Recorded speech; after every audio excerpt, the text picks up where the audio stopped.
구독, 좋아요 눌러주세요. 시청자 여러분 안녕하십니까? 5월 26일 비즈니스투데이의 홍민우입니다.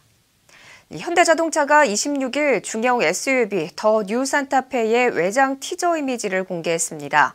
이날 티저 이미지를 통해 공개된 더 뉴 산타페의 새로운 디자인은 기존 현대차의 대표적인 요소를 갖추면서 전작보다 더 고급스럽고 웅장해진 더 뉴 산타페만의 개성을 보여주고 있습니다.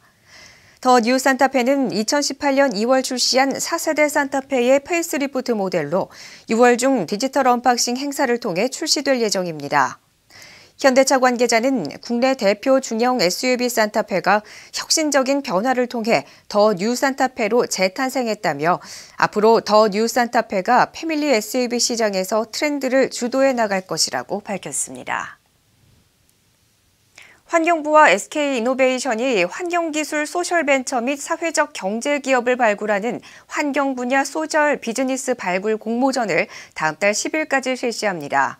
이번 공모전은 환경을 개선할 수 있는 혁신적인 기술과 제품을 가진 소셜벤처와 사회적 경제기업을 발굴하고 육성해 환경 문제를 개선함으로써 환경 분야 사회 안전망을 구축하기 위해 마련됐습니다.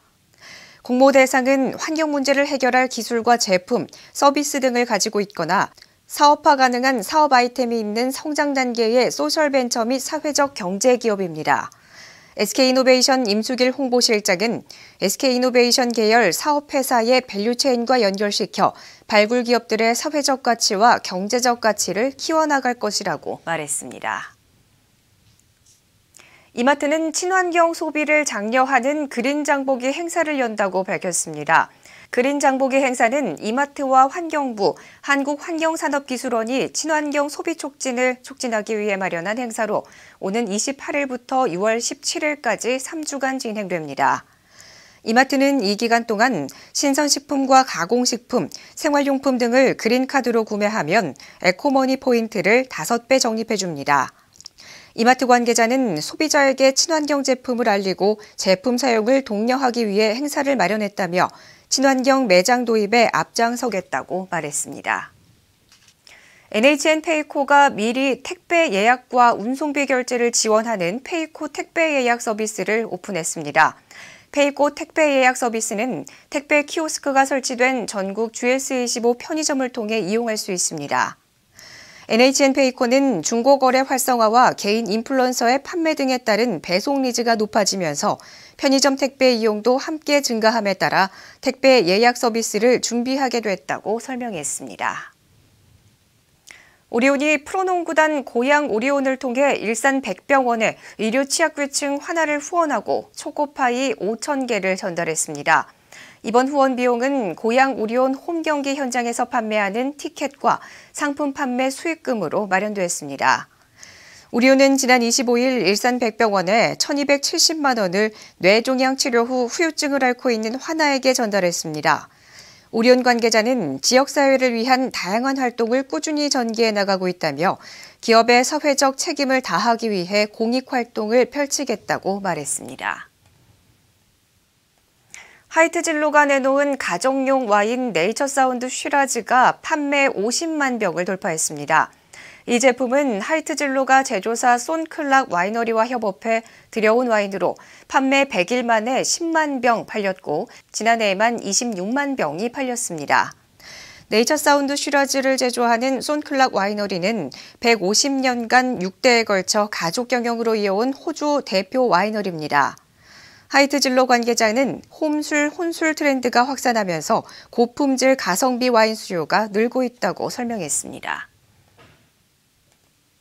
세계 바둑 전설들이 참가하는 국가대항전 농심 백산수배 시니어 세계 바둑 최강전이 새롭게 만들어졌습니다.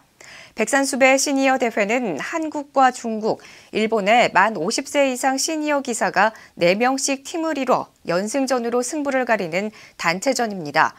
농심 신라면배 세계바둑 최강전과 형식이 같지만 출전 선수 연령대가 높다는 점이 다릅니다. 제1회 백산수배는 제22회 농심배와 함께 10월 12일 중국 베이징에서 개막할 예정이었지만 코로나 영향이 계속 이어지면서 일정이 올해 연말이나 내년으로 미뤄질 수 있습니다. 미래통합당 곽상도 의원이 정의기억연대 등의 기금 유용 의혹을 받고 있는 윤미향 당선자가 1995년부터 2017년까지 아파트와 빌라 등 집 5채를 모두 현금으로 샀다고 주장했습니다. 통합당 위안부 할머니 피해 진상규명 태스크포스 위원장인 곽 의원은 지난 25일 열린 TF 첫 회의에서 윤 당선자가 1995년 경기 수원시 송죽동 빌라를 매수했는데 공교롭게도 1992년 정신대 할머니 돕기 운동본부에서 모금을 시작했다며 검찰이 자금 출처를 수사해야 한다고 말했습니다. 곽 의원은 윤 당선자와 그의 부친은 교회 소유인 수원의 한 교회 사택에 주거지를 두고 있었다며 그러다 보유하고 있는 예금 현금으로 빌라와 아파트 2채를 매수한 것이라고 주장했습니다. 또한 윤 당선자 남편도 2017년 경남 함양의 빌라를 현금 8,500만 원으로 산 것으로 추정된다고 곽 의원은 밝혔습니다. 윤미향 전 정의기억연대 대표가 위안부 피해자를 앞세워 수시로 모금 활동을 벌이는 과정에서 윤 전 대표가 본인 명의 계좌 4개를 이용해 모금한 것만 지난 8년 동안 최소 11차례 이상인 것으로 드러났습니다. 조선일보에 따르면 윤 전 대표는 위안부 피해자들을 해외 행사에 동원한 때에도 개인 계좌로 후원금을 거뒀습니다. 윤 전 대표의 개인 계좌를 통한 모금은 몇몇 인터넷 매체들이 적극적으로 홍보하는 방식으로 진행됐습니다. 대표적으로 윤 전 대표 남편이 운영하는 수원시민신문과 1인 미디어 몽구, 시민운동가 이계환 씨가 운영하는 통일뉴스 등이 관련 모금 행사를 소개하며 윤 전 대표 계좌를 함께 알려왔습니다. 비즈니스 투데이 오늘 준비한 소식은 여기까지입니다. 시청해주신 여러분 고맙습니다.